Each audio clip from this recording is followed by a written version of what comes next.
Hello everybody, this is Hammer Striker here. Today I've got the Canik TP9 Elite SubCompact. Please don't forget to check out our website. Go to our affiliates page. You'll find discount codes for things like Mantis X and Core belts.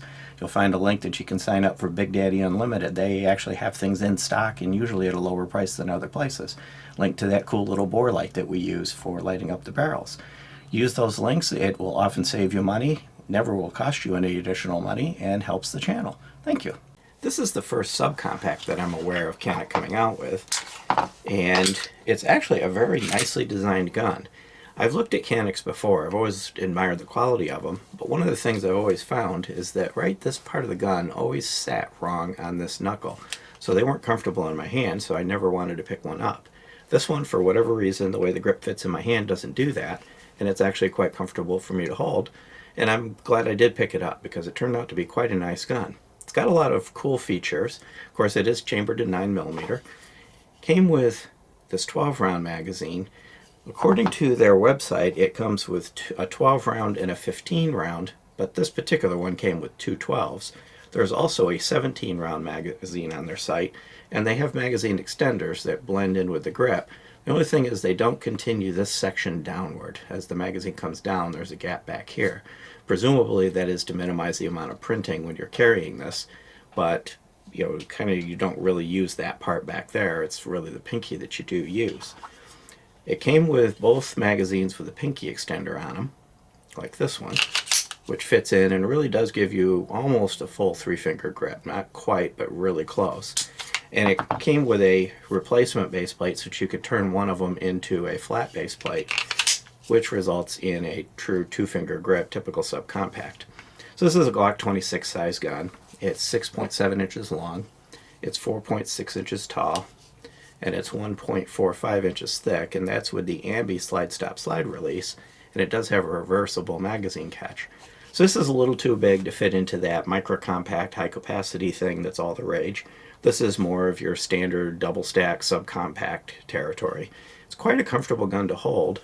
It's got some nice serrations on the front strap and on the back straps, these little pyramids. And the back straps are replaceable. It comes with two, one on the gun and one in the box. And overall, it's well designed. Front serrations, rear serrations, and the front ones are big enough to actually truly be usable. And they're enough of a catch on your finger to pull it back. And a 2-slot Picatinny rail. It has a 3.6-inch barrel, and it weighs 24.8 ounces, which is about consistent with the regular double-stack subcompacts that have been around for quite a long time.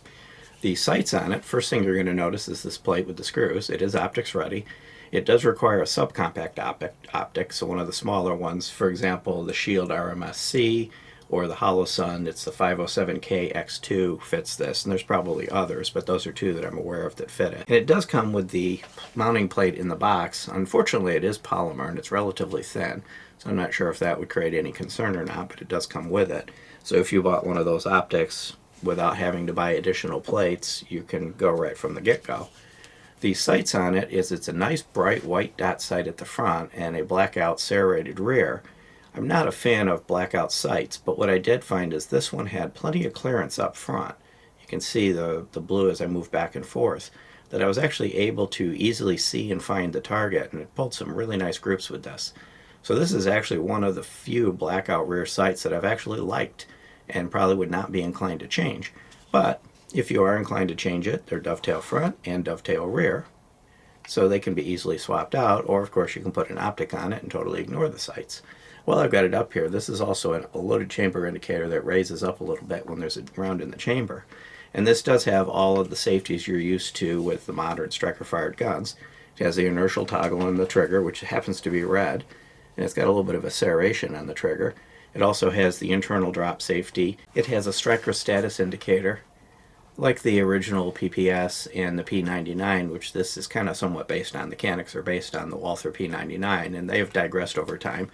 This one has gotten to be more like a PPQ than a P99, but very good design. If they're going to clone something, the P99 PPQ series would definitely be the thing to clone. Overall, I found it to work very well, and it has a very nice trigger. Oops, it'll help if I drop the magazine. With Quite a nice short reset, almost exactly the same as the PPQ, just a hair a take up, which is a little different than the PPQ. The PPQ is almost right on the wall, but it's just minimal, if at all. And then a very short, crisp break. It does have a nice crisp break. Then back to that fairly audible tactile reset. And then this would be all the way out. And even all the way out, once you go up the take up, it's a very, very short, crisp break. So it's a very nice trigger. I found the trigger was easy to use on the range, easy to get good follow-up shots, but wasn't particularly prone to unexpected double taps. It's kind of a good balance between the two. Overall, nicely well-designed gun. The slide on this is nitride underneath, and all of the internal parts are either nitrided or nickel-coated, but it's a tungsten Cerakote on top of the nitride. Makes it a very nice-looking gun. And the nickel coating on parts of the fire control group make it very smooth. That's part of what makes the trigger so smooth. And the nitride coating on the other small parts should make it durable and corrosion resistant. So let's take this thing apart, which is actually quite easy to do. Pull the trigger, just like a Glock, kind of just grab it and squeeze a little bit. Pull down on this tabs and go forward. Unlike most guns that you just keep going, this one you go forward about so far and then it just comes apart. So I'm going to set the slide down and look at the frame. Everything in here is well machined. Here's your rear guides, front guides, locking block. You can see the very high sheen, very, very highly polished trigger parts. This is the trigger bar and parts for the drop safety.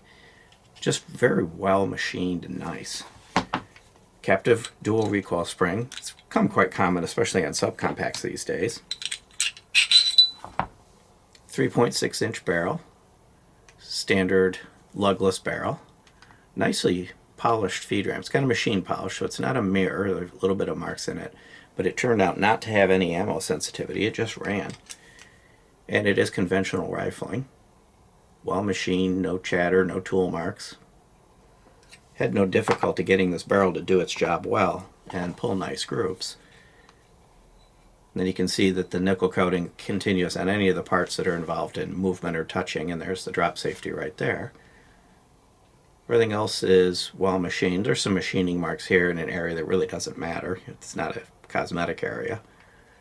But everything that matters is well done and well put together. Drop the barrel back in. Drop the recoil spring back in. Make sure I've got it centered. And then putting it back together, again, you're tempted to come out here like you would on a normal one, but you don't. You come about the halfway point and it slides on. And you're back in business. So it's easy to live with, it's easy to maintain, it's easy to take care of.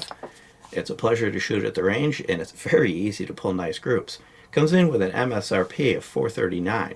So for an optics ready gun that comes with everything this comes with, which I almost forgot to mention, it comes with this inside the waistband, outside the waistband holster. It currently is set up as an outside the waistband, but all you do is unscrew these, flip them over, it becomes an inside the waistband. There's a retention screw, so it's got adjustable retention.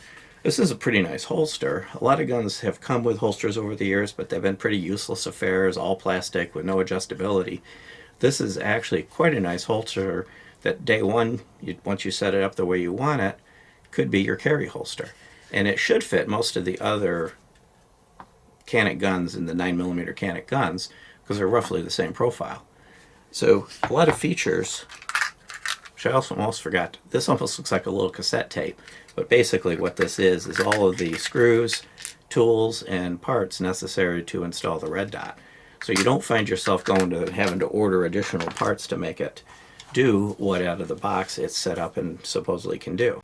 So my first experience with Canik has been an excellent experience. I really do like this gun. This is a gun that I could potentially put into my carrier rotation.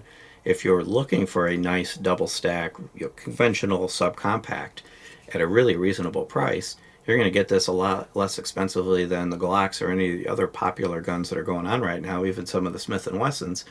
It actually is a really good choice. Beyond that, if you like our videos, please give us a thumbs up, share, subscribe, click that bell to be notified if you do. Check us out on Facebook, Patreon, Instagram, Twitter, kind of everywhere. And thank you.